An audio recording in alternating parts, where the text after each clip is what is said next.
Assalamualaikum warahmatullahi wabarakatuh.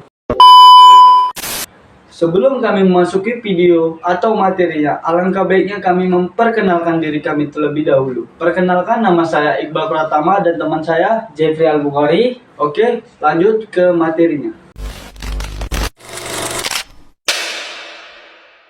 Baiklah, di video ini kami ingin mempresentasikan tentang Negara dan konstitusi di Indonesia.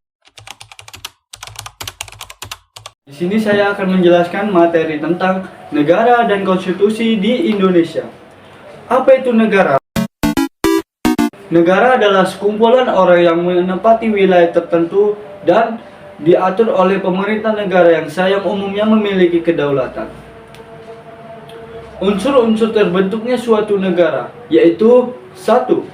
Penduduk, 2. Wilayah, 3. Pemerintah yang berdaulat, 4. Pengakuan dari negara lain. Tujuan suatu negara: 1. Melindungi segenap bangsa dan seluruh tumpah darah Indonesia. 2. Memajukan kesejahteraan umum. 3. Mencerdaskan kehidupan bangsa. 4. Melaksanakan ketertiban dunia. Konstitusi adalah kumpulan peraturan yang membentuk, mengatur, atau memerintah negara. Dalam artian sempit, konstitusi berarti undang-undang dasar.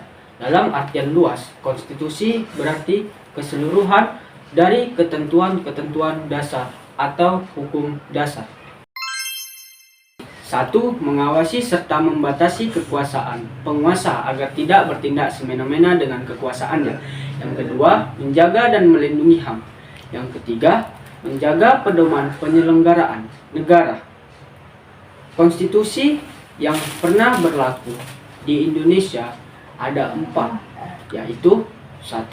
Undang-Undang Dasar 1945 pada tanggal 18 Agustus 1945 sampai dengan 27 Desember 1949.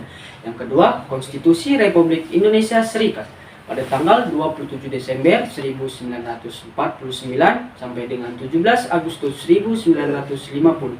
Dan yang ketiga, Undang-Undang Dasar 1950 pada tanggal 17 Agustus 1950 sampai dengan 5 Juli 1959. Dan yang terakhir atau yang keempat, Undang-Undang Dasar 1945 pada tanggal 5 Juli 1959 sampai dengan sekarang. Hukum dasar tertulis adalah peraturan yang sengaja dibuat oleh badan yang berwenang. Contohnya Undang-Undang Dasar 1945. 4. Sifat Undang-Undang Dasar 1945. 1. Karena sifatnya tertulis, maka rumusnya jelas. 2. Bersifat singkat dan mudah diterima masyarakat yang memuat aturan-aturan pokok. 3. Memuat norma, aturan, serta ketentuan yang dapat dilaksanakan.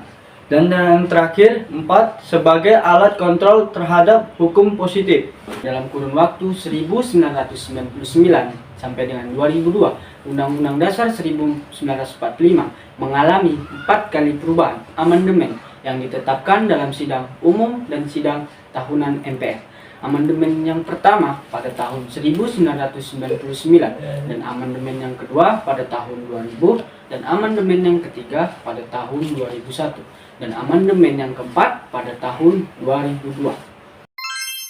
Dasar tidak tertulis atau konversi adalah aturan-aturan dasar yang timbul dan terpelihara dalam praktik penyelenggaraan negara. Sifat-sifat konvensi: 1. Kebiasaan yang berulang kali dan terpelihara dalam praktek penyelenggaraan negara.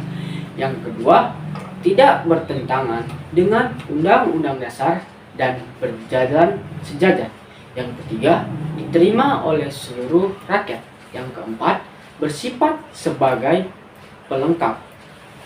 Oke, selanjutnya pelaksanaan konstitusi di Indonesia, yaitu yang pertama, menaati peraturan rambu lalu lintas berdasarkan Undang-Undang Nomor 22 Tahun 2009. 2. Masyarakat Indonesia diberikan kebebasan untuk menganut agama yang diyakininya berdasarkan Undang-Undang Dasar 1945 Pasal 29 Ayat 2. Oke, yang terakhir, Pelanggaran konstitusi di Indonesia.